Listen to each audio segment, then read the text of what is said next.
Welcome to Gyandeep. আজি আমি start কৰিব ওলাইছো এছএছচি জিডিৰ প্ৰিভিয়াছ ইয়াৰ কুৱেশ্যন আৰু এখন পেপাৰ 80 কুৱেশ্যনৰ গোটেইখিনি কৰিলে বহুত লেন্দি হৈ যাব আমাৰ যিটো ভিডিঅ' হ'ব বা ক্লাছটো। সেইকাৰণে আজি মেথ সেকশনটো আমি ল'ম আৰু মেথ সেকশনৰো আমি কিছুমান কুৱেশ্যন কৰাম যিবিলাক প্ৰিভিয়াছ ইয়াৰ কুৱেশ্যন হয়। আৰু এই পেপাৰখন আহিছিল 6/02/2023 আৰু পেপাৰৰ প্যাটাৰ্নটো অলৰেডি চেঞ্জ হৈছে, গমেই পোৱা অলপমান লেভেলটো টাফ হয়, কিন্তু আমি কিদৰে মেথছত উইদাউট ফৰ্মুলা আৰু উইদাউট একেবাৰে ইজি ৱেত কিদৰে কৰিব পাৰো সেই সম্পৰ্কে আমি আজি পঢ়িম। আৰু এইখিনি গ্যাৰান্টি দিব পাৰো যদি ভিডিঅ'টো স্কিপ নকৰাকৈ চোৱা ন, মেথছৰ কাৰণে ভয় নোহোৱাই যাব। এটা ভিডিঅ'তে ভয় নোহোৱাব আৰু লগত জ্ঞানদীপৰ লগত জড়িত হলেতো তোমালোকে অসমীয়াটো প্ৰিপাৰেচন কৰিব পাৰিবাই। অতি সহজ আৰু অতি শৰ্ট ট্ৰিকৰ যোগেৰে মেথছ ৰিজনিং এইবিলাক শিকিব পাবা, অথেন্টিক প্ৰিপাৰেচন কৰিব পাবা about Hindi and reasoning and all subjects GK. So সেইকাৰণে তোমালোকে যদিহে আমাৰ চেনেলটোত প্ৰথম ভিজিট কৰিছা আজি, তেতিয়াহলে চেনেলটো সাবস্ক্ৰাইব কৰি দিবা আৰু পাৰিলে শেয়াৰ কৰি দিবা যদি ঠিক আছে তোমাৰ ফ্ৰেণ্ড সাৰ্কলৰ মাজত। সো যেন হওক আজি আমি এই বিষয়ৰ পিছত ডিসকাস কৰিম বাৰু, কিন্তু এইটো কথা মই ক'ব বিচাৰো যে কিছুমান ল'ৰা ছোৱালী যে স্যাৰ কেনেকুৱা হয় ভয় আছে কিহৰ ওপৰত যে স্যাৰ আমাৰটো কিছুমান ল'ৰা ছোৱালীয়ে কয় যে আমি হিন্দীত প্ৰিপাৰেচন কৰিলে ভাল। সো হিন্দীত প্ৰিপাৰেচন কৰিলে ভাল বুলি কিয় কয়? কাৰণ আগতে হিন্দীত বাহিৰে বেলেগ অপচন নাছিল, কিন্তু তোমাৰ তাত যেতিয়া অপচন আছে, যদি কোনোবাই আসামিছত পঢ়ে আৰু তুমি যদি হিন্দীত এক্সাম দিব যোৱা, ডেফিনেটলি তুমি কি হ'ব পিছ পৰি যাবা। কিহৰ কাৰণে? কাৰণ তুমি যেতিয়া ল্যাঙ্গুৱেজটো ট্ৰান্সলেট কৰিবা, কাৰণ আগতে হিন্দী দিছিল, সবৰ কাৰণে প্ৰবলেম একে, প্ৰবলেম পালে সবে পায়, সেইকাৰণে কাটঅফটো অন এভাৰেজ কম যায়। এতিয়া কোনোবাই আসামিছত কৰিছে, কি কুৱেশ্যনটো ওপৰত দেখা পোৱাৰ লগে লগে জাজ কৰি ল'ব, তোমাৰ হিন্দীত সেই ল্যাঙ্গুৱেজ নাহে কাৰণ তুমি সৰুৰ পৰা অসমীয়াত পঢ়ি আহিছা, সেই ল্যাঙ্গুৱেজটো কম্পেয়াৰ নাই, তুমি ইমান কমফৰ্ট ফিল কৰা। যেন তোমাৰ কেতিয়াবা খং উঠিলে গালি পাৰিব লাগিলে কিহত পাৰা, আসামিছত পাৰা নে ইংলিছত পাৰা? সো যিমান কি তুমি লিখিত নোকোৱাকৈ খং উঠিলে বা কাৰোবাৰ ইমোশন হৈ গলে সো তবিবি মানে কি হয় অসমীয়াই আহে। সো সেই কাৰণে তুমি আৰু বহুত প্ৰবলেম পাবা ল্যাঙ্গুৱেজৰ ক্ষেত্ৰত। এতিয়া ষ্টাৰ্টিং শিকিব, আগতে অপচন নাছিল বেলেগ কথা। সো মই এইটোৱে কনসাল্ট কৰিম আমাৰ যিমানখিনি সৰুৰ পৰা অসমীয়া মিডিয়ামত পঢ়া ল'ৰা ছোৱালী আছে সিহঁতক অসমীয়াতে মই ল'বৰ কাৰণে কনসাল্ট কৰিম। আৰু মেটেৰিয়েলছৰ দায়িত্বটো এৰি দিয়া আমাৰ ওপৰত, মেটেৰিয়েলছ এণ্ড তাক বহুত শৰ্ট ট্ৰিক্সত পঢ়োৱাৰ দায়িত্বটো জ্ঞানদীপত। ক্লাছ চালে নিজে বুজি পাবা, বাকীখিনি কথা মই পিছত কম বাৰু। সো 725x3 আছে, এই সংখ্যাটোক 9 দ্বাৰা বিভাজ্য হ'ব লাগে। স্যাৰ আমি এটা কথা শিকিছো, বোলে স্যাৰ কি শিকিছে? 9 দ্বাৰা বিভাজ্য হ'ব লাগিলে এটা সংখ্যা কি হ'ব লাগিব? সেই সংখ্যাটোৰ অংক কেইটাৰ যোগফলক 9ৰে হৰণ হ'ব লাগিব। স্যাৰ ইয়াত অংক কি আছে? প্ৰতিটো এটা অংক হয়। Sir very good. সো অংক যদি হয় আমি স্যাৰ কি লিখিম? গোটেইকেইটা অংক স্যাৰ যোগ কৰিম। বোলে স্যাৰ x টো অংক, আমাক x ৰ মানটোৱে লাগে। ইয়াত কৈছে যে যদি এই সংখ্যাটোক 9ৰে হৰণ যায় x ৰ মান কি হ'ব? সো x ৰ মান কি হ'ব স্যাৰ? x ৰ মান হ'বৰ কাৰণে আমি গোটেইকেইটা যদি যোগ কৰো তেতিয়াহলে স্যাৰ মই পাম ইয়াত 17। এতিয়া মোক স্যাৰ এই সংখ্যাটো 9ৰে হৰণ যাব লাগিব। স্যাৰ মানে বঢ়িয়া কথা কৈছে স্যাৰ, 9ৰে যদি হৰণ যাব লাগে তেতিয়াহলে x ৰ মান কি হ'ব লাগিব? কাৰণ নিশ্চয় x ৰ মান কি হ'ব লাগিব? 1 হ'ব লাগিব। কাৰণ কিয়? কাৰণ 1 হলেহে আমাৰ 18 পাম, 18ক 9ৰে হৰণ যায়, মানে option number D will be correct answer. সকলোৱে বুজি পাইছা ভাই? একদম সিম্পল আছিল সকলোৱে। আৰু চোৱা ইয়াত বেছি শিকাব নোৱাৰো, কিন্তু আমি স্যাৰ ইয়াত বেছি শিকাব নোৱাৰো, কিন্তু মই কৈছো যদি আমি ক্লাছত যেতিয়া কৰিম বেছিকত তোমালোকে ভাবা, ঠিক আছে? প্ৰেক্টিকেলি তুমি এইটো কথা কুৱেশ্যন ভাবা, 8জন ছাত্ৰ আছে, 8জন ছাত্ৰৰ গড় মান হৈছে 7, গড় মানে প্ৰত্যেকে 7 কে পাইছে। ওকে, প্ৰত্যেকে 7 কে পাইছে, 8জন ছাত্ৰৰ প্ৰত্যেকৰ গড় মান হৈছে 7, মানে প্ৰত্যেকে 7 কে পাইছে। পিছত পোৱা গৈছিল যে এজন ছাত্ৰৰ 6ৰ বিপৰীতে 10 ধৰা হৈছে। সো এজন ছাত্ৰৰ হাতত 6 লিখিব লাগে, ভুলতে লিখিছে কোনোবাই 10, এইটো স্যাৰ আমি ন। সো ভুলতে 6ৰ ঠাইত 10 লিখিছে, 10 লিখিছে, তেতিয়াহলে সঠিক গড় মানটো কিমান হ'ব লাগে যেটো আমাক উলিয়াব লাগে। এটা স্যাৰ 8জন ছাত্ৰৰ গড় মান 7 দিয়া আছে, এটা স্যাৰ কি লিখিব লাগিছিল 6, লিখিছে 10, দ্যাট মিন্স কিমান বেছি লিখিছে স্যার? দ্যাট মিন্স স্যার 4 বেছি লিখিছে। যদি স্যার 4 বেছি লিখিছে তেতিয়াহলে এই 4টো 8জনৰ মাজত সমানে ভাগ হৈছে। বুজি পাইছা? ধৰল 6টা আপেলৰ জাগাত 10টা আপেল ভুলতে দিয়া গৈছে, ভাগাই ললো আমি। ভগাই ললে এই 4টা আপেল চবৰ তাতে সমান সমান ভাগ হৈছে, আৰু সেই 4টা আপেল সমান সমান কিমানত ভাগ হৈছে? 8জনৰ মাজত, কাৰণ 8জন ছাত্ৰ আছিল। আৰু 8জনৰ মাজত যেতিয়া ভাগ হ'ব কিমানকে ভাগ হ'ব? 0.5। সো এইটাৰে যদি 4 হৰণ কৰা দেন ডেফিনেটলি কিমান পাবা তুমি? সো দশমিক দিলা, দশমিক দিলে 0 দিলা, 5 হল এইটো কি 40 সো 40 যদি হয় দ্যাট মিন্স 0.5 আমার কি হবো এইটো আমার কি পাইছো মানে প্রত্যেকে ইমান ইমান গড় বেছিকে লৈ আছে কারণ 4টা আপেলৰ ভগাই দিছিল কিন্তু অৰিজিনালি আমাৰ যেটো আগতে যেটো গড় আছিল P7 আছিল বেছিকৈ কিমান লৈছে স্যার 0.5 লৈছে মানে এক্স্যাক্টলি কিমান হ'ব লাগে 6.5 কাৰণ ভুলতে 6 ৰ ঠাইত 10 লিখা কাৰণে হৈছিল সো পিছত যেটো বা সঠিক যেটো গড় মান হ'ব 6.5 will be correct answer কাৰণ যেটো আমাৰ গড় মান এক্সট্ৰা বেছিকৈ লিখা গৈছিল সেইটো আমি কি কৰিব লাগিব মাইনাস কৰিব লাগিব 0.52 4 পৰা 7 ৰ পৰা হৈছে বুজি পাইছা সকলে নিশ্চয় ঠিক আছে আমি একদম বেছিকৰ পৰা তো যাব নোৱাৰিম কিন্তু আমি ট্ৰাই কৰিম যে স্যাৰ তোমালোকক মই কৈছো তোমালোকক এইখিনি গ্যাৰান্টি দিব ইমান শৰ্ট ট্ৰিক পাবা যত তোমালোকে কল্পনাও কৰিব নোৱাৰা তাতকৈ বেছি শৰ্ট ট্ৰিক তোমালোকে ইয়াত পাবা বুজি পাইছা সো তাৰ কাৰণে তোমালোকে কি কৰিব লাগিব তাৰ কাৰণে তোমালোকে আমাৰ চেনেলটো সাবস্ক্ৰাইব কৰি শেয়াৰ কৰিব লাগিব ঠিক আছে এ বি সি তিনিটা ক্ৰিকেট দল আছে 3জন ব্যাটসম্যান আছে তেওঁলোকে এখন খেলত লাভ কৰা এ আৰু বি অনুপাত এ আৰু বি অনুপাত দিয়া আছে এইটো বি আৰু সি অনুপাত দিয়া আছে স্যাৰ এইটো তেতিয়ালে বি আৰু অন্তত খেলত এ বি সি এ যদি একেলগে 856 ৰান কৰে বি এ কিমান ৰান কৰে বলে স্যাৰ আমি কোৱেশ্চনটো দীঘল হৈছে কেনেকৈ কৰো বলে স্যাৰ কোৱেশ্চনটো নকৰো বলে স্যাৰ কিয় নকৰে আপুনি নেজানে নেকি বলে স্যাৰ ভাবিও হ'ব পৰা তেনেকৈ কিন্তু স্যাৰ মই এটা কথা তোমালোকক ক'ব বিচাৰো যেতিয়া আমি অনুপাত কৰিম অনুপাত কৰিলে আমাৰ যেটো আমি যেতিয়া অনুপাত কৰিম ন যেটো আমাৰ অনুপাতৰ ভ্যালু সেই ভ্যালুটোকে স্যার এক্সাক্ট ভ্যালু বুলি কম বলে স্যার কি ক'ব খুজিছে কি না সাথে মানে কি ক'ব খুজিছে ঠিক আছে এতিয়া মই কি কৈছো বি অনুপাত কি দি আছে স্যার বি টো সেকেন্ডত আছে বি অনুপাত 7 দিয়া আছে স্যার এতে বি অনুপাত কি দিয়া আছে বি অনুপাত স্যার 5 দিয়া আছে প্ৰিভিয়াস ইয়াৰ কোৱেশ্চন মই আনা নাই কোৱেশ্চন নাই মই কোৱেশ্চন আনা নাই তোমালোকে ভুলতো ভাবিব নালাগে সো বি অনুপাত 7 দিয়া আছে আৰু ইয়াত স্যাৰ বি অনুপাত স্যাৰ 5 দিয়া আছে বলে স্যাৰ বঢ়িয়া স্যাৰ এটা কি কৰিব লাগিব কিন্তু আমাক স্যাৰ কৈছে বি কিমান ৰান কৰিছিল এটা বি ৰান লাগে স্যাৰ কোৱেশ্চনটো তো পঢ়ক বি ৰান লাগে মই কি কৈছো অলপতে যেটো অনুপাতৰ ভ্যালু সেইটোকে এক্সাক্ট ভ্যালু বুলি ভাবি মানে স্যার आंसर 7 হ'ব নেকি নে স্যার आंसर 5 হ'ব কাৰণ আপুনি এক্সাক্ট ভ্যালু বুলি ভাবি বুলি সেইটোৱে কৈছে না স্যার না आंसर 7 হ'ব না आंसर 5 হ'ব কি হ'ব লাগিব এই অনুপাতৰ ভ্যালুটোৰে এক্সাক্ট ভ্যালু হৰণ যাব লাগিব বলিছে মন মে লड्डू थोड़ा थोड़ा फूटा কাৰণ বিয়ে ৰান কিমান কৰিছিল হয় বিয়ে এই 4টাৰ ভিতৰত কোনবা এটা ৰান কৰিব সেইটোতো আমি সকলোৱে জানো ভাই কিমান সহজ হৈ আছে 4টা অপচন দি আছে কি 4টাৰ ভিতৰত এটা তো বিয়ে কৰা ৰান তাৰ মানে মই কি কৈছো এই বিৰ যেটো অনুপাতৰ ভ্যালু সেই অনুপাতৰ মান গেটাৰে এই অপচনৰ এক্সাক্ট ভ্যালু হৰণ যাব লাগিব মানে কি হয় তাৰ মানে বিৰ ভ্যালু 7 দি আছে মানে 7 ৰে হৰণ যাব লাগিব বিৰ ভ্যালু স্যাৰ এটা অনুপাতত 5 দি আছে 5 ৰে হৰণ যাব লাগিব এটা 5 দি হৰণ যোৱা নিয়ম জানা একক স্থানত 0 বা 5 থাকিলে 5 দি হৰণ যায় মানে এই দুটা অপচনটো নহয় 5 দি একো যায় এটা 7 দি হৰণ যাব লাগিব 7 দি এক যাব নাই 7 4 28 0 তাহলে যাব option number B will be correct answer এক 7 ৰে যায় না সোয়া 7 ৰে যদি হৰণ কৰা 265 আরামসে না যায় সো 21 5 55 তো না যায় right so option number B will be correct answer so মই স্যার आंसरও কৰা নাই কোৱেশ্চনও কৰা নাই সো তাৰ কাৰণে তোমালোকে কি কৰিব লাগিব চেনেলটো যিমান পৰা শেয়াৰ কৰি দিয়া আৰু আমাৰ পেইড কোৰ্সও আছে সো পেইড কোৰ্স লবৰ কাৰণে কি কৰিব লাগিব তোমালোকে জাস্ট তোমালোকে গম পাইছা চাগে নহয় জানো সো আমাৰ এসএসসি জিডি পেইড কোৰ্স লবৰ কাৰণে সো ইয়াত কি পাবা সম্পূৰ্ণ অসমীয়াত কিতাপ কিনাৰ দৰকাৰ নাই ভাই কিতাপ কিনাৰ দৰকাৰ নাই ইয়াত চেপ্টাৰ হয় মক টেষ্ট পাবা ইয়াত কি স্যাৰ আৰু পাবা স্যাৰ ইয়াত প্ৰিভিয়াস ইয়াৰ পেপাৰ পাবা স্যাৰ ইয়াত কিবা ফুল মক টেষ্ট পাবা স্যাৰ ইয়াত কি পাবা লাইভ আৰু ৰেকৰ্ডেড ক্লাস পাবা আৰু এই যে স্টাৰ্ট হ'ব এই স্টাৰ্টটো কি হ'ব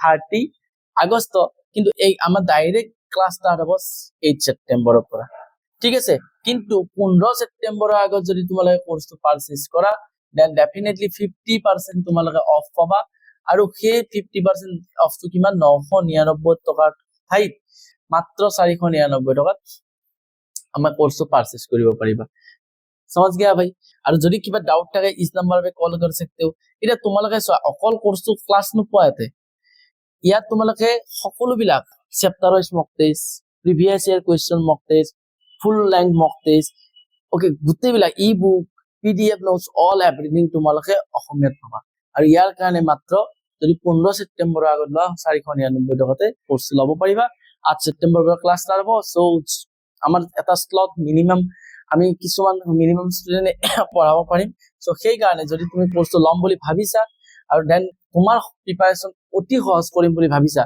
ভাই এক্সামটো মই এটা কথা কম যদি কোনোবাই ভাবি আছে স্যাৰ আমাৰ নৱেম্বৰত আগতে ভেকেঞ্চি আহক তাৰ পাছত কৰিম বোলে ভাল কথা ভাবিছা তোমাৰ ভেকেঞ্চি নৱেম্বৰত আহিব 11ত তুমি পঢ়িব যাবা 3 মাহত তোমাৰ মানে 15 দিনত ইংৰাজী শিকক সো সেনেকেতো মই শিকাব নোৱাৰো কোনোবাইতো শিকালে শিকাব পাৰো ঠিক আছে সো এতিয়া মই কি কৈছো সেনেকৈতো মানে সব সম্ভৱ নহয় তোমালে চোৱা তুমি যদি আজিৰ পৰা ষ্টাৰ্ট কৰা তোমাৰ কাৰণে এইফালে এৰাউণ্ড ফেব্ৰুৱাৰী মাৰ্চত এক্সাম হ'ব এইফালে 3 মাহ এইফালে 4 মাহ 7 মাহ ইমান জবৰদস্ত প্ৰিপাৰেচন আছে ন যে তুমি তোমালোকে চোৱা কোনোবা 7 মাহত দৌৰি পেলাই প্ৰো হ'ব পাৰিব নেকি সো তোমালোকে যদি এইফালে নৱেম্বৰত মানে পঢ়িব ষ্টাৰ্ট কৰা দেন ডেফিনেটলি তুমিতো এইবাৰ আউট হৈ যাবা সো সেই কাৰণে কি কৰিব লাগিব স্যাৰ সেই কাৰণে আমি কি কৰিব লাগিব সেই কাৰণে আমি এতিয়াৰ পৰা ষ্টাৰ্ট কৰিব লাগিব পঢ়া ৰাইট সকলোৱে বুজি পাইছা সেই কাৰণে আমি এতিয়াৰ পৰা পঢ়া ষ্টাৰ্ট কৰিব লাগিব ঠিক আছে ভাই এতিয়া চোৱা যে এটা ঘনক আছে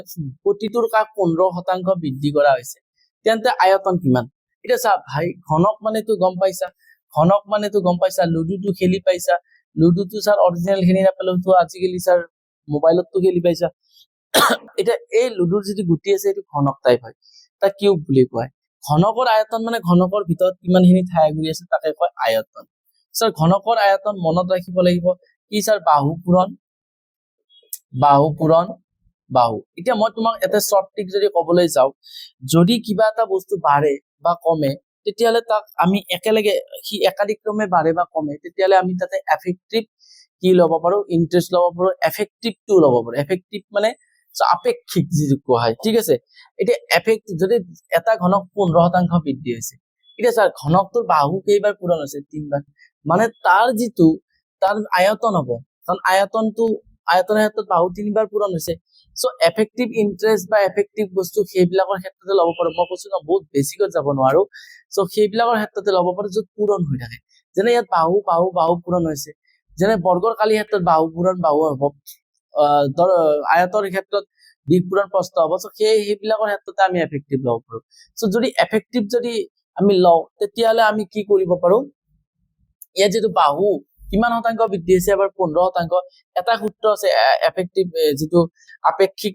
বৃদ্ধি ওকে আপেক্ষিক বৃদ্ধি অসমীয়াত ক'ব পাৰা সেইটো সূত্ৰ মানে কেনেকুৱা যে a প্লাছ যদি ধৰক এটা বস্তু মানে একবাৰ a বাঢ়িলে প্লাস দিব লাগে একবাৰ b বাঢ়িছে স্যাৰ বাঢ়িলে প্লাস দিব লাগে মাইনাস স্যাৰ মাইনাস কি যদি আমাৰ ফৰ্মুলা যেটো আছিল যে যদি এবাৰ a বাঢ়িছে আৰু এবাৰ যদি b বাঢ়িছে তেতিয়াহলে তাৰ এফেক্টিভ ইন্টাৰেষ্ট কিমান বাঢ়িব সো দেন মাইনাস ab/100 এটো হৈছে স্যাৰ আপেক্ষিক বৃদ্ধি মানে একবাৰ যদি a শতাংশ বৃদ্ধি পাইছে একবাৰ যদি b শতাংশ বৃদ্ধি পাইছে তেতিয়াহলে তাৰ যেটো আপেক্ষিক বৃদ্ধিৰ ফৰ্মুলা হ'ব a + a - ab কি হ'ব ab/100 এটা চোৱা এটা মাইনাসটো আমাৰ কেতিয়া ইউজ হ'ব প্লাসটো কেতিয়া ইউজ হ'ব তোমালোকে সিম্পল চোৱা এটা বস্তু 15% বাঢ়িছে আকৌ 15% বাঢ়িছে তেতিয়ালে আমাৰ যদি দুটা ক্ষেত্ৰত বৃদ্ধি হয় তেতিয়ালে আমি ফৰ্মুলাটো মেইন ফৰ্মুলাটো কি দিম প্লাস দিম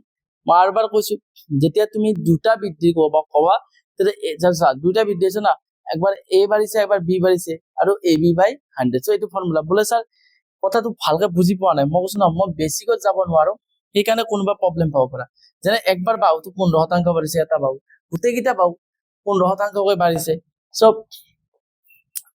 নেক্সট 15 বাঢ়িছে সব বাহু 15 বাঢ়িছে এটা যেহেতু আমাৰ তিনটা বাহুৰ পূৰণফলটো আয়তন আমি এফেক্টিভটো 3 বাৰ লম মানে যেনে মই এই দুটা ক্ষেত্ৰত এটো a ললো এটো b ললো a আৰু b যদি লও তেতিয়ালে ই কিমান বাঢ়িব স্যার 15 প্লাস 15 into 15/100 এটা মই এই দুটা যোগ কৰিলে কিমান হ'ব 30 আৰু এইটো হৰণ কৰিলে কিমান হ'ব 225 divided by 100 সো ইয়াক যদি যোগ কৰো স্যাৰ 30 প্লাস হৰণ 100 ৰে হৰণ কৰিলে মই বেসিকত যেতিয়া আমি ক্লাস স্টাৰ্ট কৰিম তেতিয়া একদম বেসিকতে কৰিম 32.25 এটা স্যাৰ আৰু এটা তো পূৰণ কৰিব ৰৈ গল ঠিক আছে কাৰণ এই দুটাৰ ক্ষেত্ৰতে এফেক্টিভ এটো হল আৰু এটা পূৰণ কৰিলে কি হ'ব এটো এটা ইন্টাৰেষ্ট হলে এটো আৰু নেক্সট 15 এগেইন বাঢ়িব সো কোনোবা যদি বুজি পোৱা নাই দেন ডেফিনেটলি তোমালোকে জনাবা কিন্তু মই ইয়াত মই বেসিক কেনে কৰিব পাৰিম মই লাষ্টত যাই পেলাই মই মুখি এনসাৰটো কৰিম তোমালোকক যে তেতিয়া যে বাঢ়িছে তেতিয়ালে মই যে যোগ কৰো এই গোটেইখিনি যোগ কৰিলে আমাৰ কিমান হ'ব স্যাৰ গোটেইখিনি যোগ কৰিলে গোটেইখিনি যোগ কৰিলে কিমান হ'ব কোৱাচোন? চ' গোটেইখিনি যদি আমি যোগ কৰো তেতিয়াহ'লে ডেফিনেটলি আমাৰ কিমান হ'ব?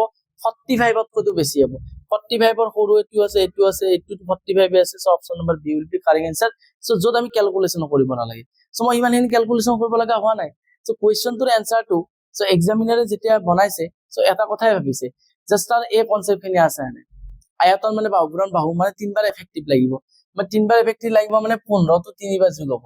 15টো 3বাৰ যোগ হৈ পেলাই এনেকুৱা হ'ব 15 পূৰণ 15 বাৰ মানে আলটিমেটলি এইখিনি কি হ'ব? কিহতকৈ ডাঙৰ হ'ব স্যাৰ? 45তকৈ ডাঙৰ হ'ব। কিন্তু 45তকৈ ডাঙৰ অপশ্যন এটাই দি দিছে, as it is option, as it is question. সেইখিনিয়ে কৈছো যে তোমালোকে জানিলেই নহ'ব, তোমালোকে কিমান কম সময়ত জানা সেই কথাটো জানিব লাগিব।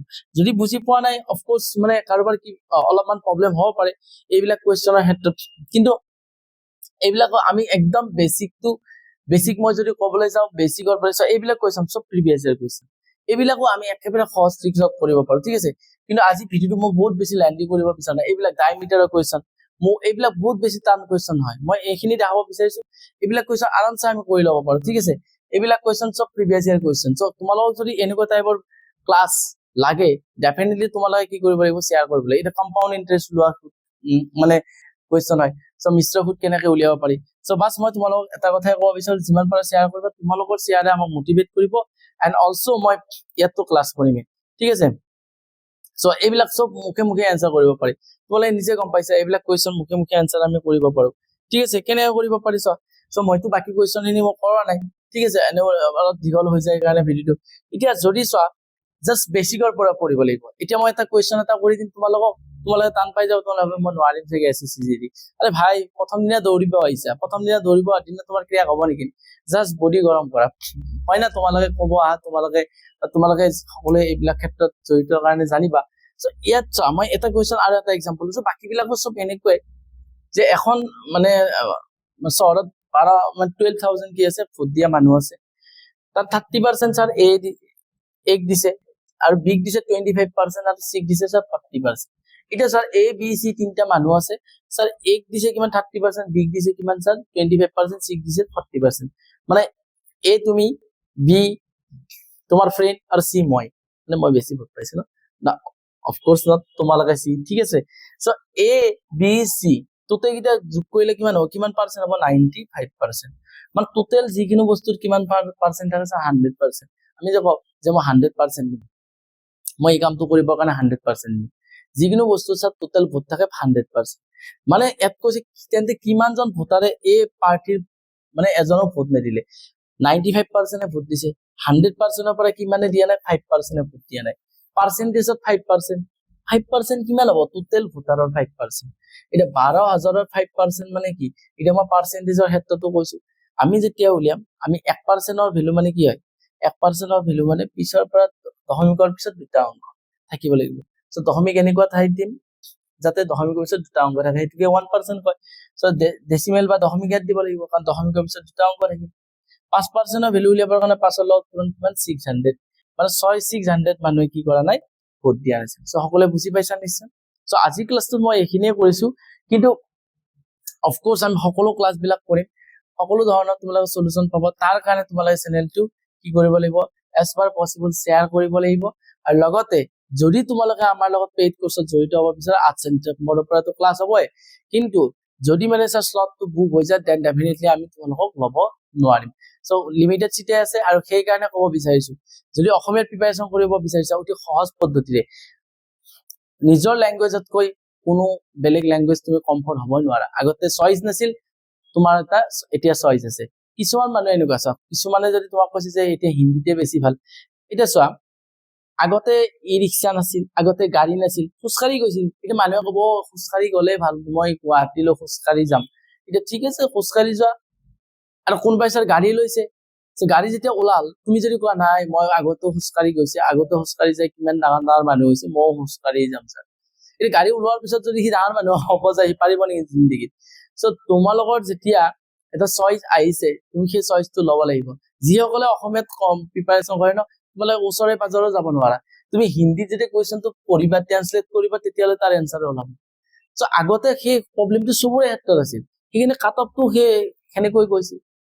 বুজি পাইছা কি কৈছো? সো এইবাৰতো কাট অফটো মানে ইম্পেক্ট কৰিব আৰু সেইকাৰণে এইবাৰ চোৱা পেপাৰৰ পেটাৰ্ণটো কিয় টান কৰি দিছে বুজিছা পেপাৰৰ পেটাৰ্ণটো এইকাৰণে টান কৰিছে আগতে হিন্দী আৰু ইংলিছতে আছিল কুৱেশ্যন এইবাৰ ছাৰ নিজৰ লেংগুৱেজত দিছে নিজৰ লেংগুৱেজত দিওঁতে এক্সামিনাৰ ভাবছে এইবাৰতো ভাল এইবাৰ কুৱেশ্যনটো উৰাই দিব সো উৰাই দিব বুলি ভাবি পেলাই ছাৰ কুৱেশ্যন পেপাৰটো টান কৰি দিছে যাতে নিজৰ লেংগুৱেজত সিহঁতে মানে কমফৰ্টটো ফিল কৰিব সেইকাৰণে আমি লেভেলটো এক্সাম অলপ টান কৰি দিওঁ সো সেইকাৰণে কৈছো যদি তোমাৰ সিলেকশ্যন সঁচাকে ল'ব ইচ্ছা আছে সো প্ৰথমটো ষ্ট্ৰেটেজি এণ্ড এতিয়াৰ পৰাই সঠিক প্ৰিপাৰেচন কৰিব লাগিব আৰু সেইটো জ্ঞানদীপে তোমালোকৰ লগত একেবাৰে মিনিমাম প্ৰাইজত সদায় তোমালোকৰ লগত থাকিব সো আজিৰ কাৰণে এইখিনি আছিল থেংক ইউ সো মাচ